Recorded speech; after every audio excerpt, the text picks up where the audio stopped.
আজ বানাচ্ছি একদম ঝালঝাল করে গরই মাছের ঝাল। জানি তো অনেকেই পছন্দ করো না, কিন্তু এই ধরনের মাছের উপকারিতা নিয়ে কোনো সন্দেহ নেই। তবে চলো শুরু করি। তার জন্য প্রথমেই নিয়েছি গরই মাছ। মাছের মধ্যে লবণ হলুদ মাখিয়ে নেব।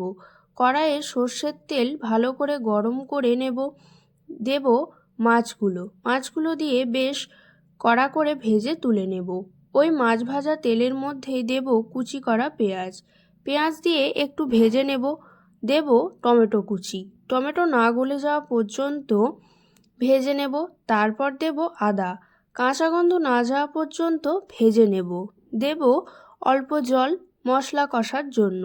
একে একে দিয়ে দেব লবণ হলুদ লঙ্কা গোলমরিচ গুঁড়ো। ভালো করে কষিয়ে মশলা থেকে তেল ছেড়ে আসলে দেব পরিমাণ মতো জল। ঝোল খুব ভালোভাবে ফুটে গেলে ভেজে রাখা মাছগুলো দিয়ে দেব। মাছগুলো দিয়ে আরও কিছুক্ষণ কুক করে নেব। নামানোর আগে গরম মশলা দিয়ে নামিয়ে নিলেই রেডি হয়ে যাবে মাছের ঝাল। রেসিপিটা বানানো যেমনই সহজ, খেতেও কিন্তু হয় দারুণ। কাদের কাদের এই ধরনের মাছ ভীষণ পছন্দের একটু কমেন্ট করে জানিও। ভালো লাগলে অবশ্যই like comment share and subscribe করে দিও। আজ এত দূর।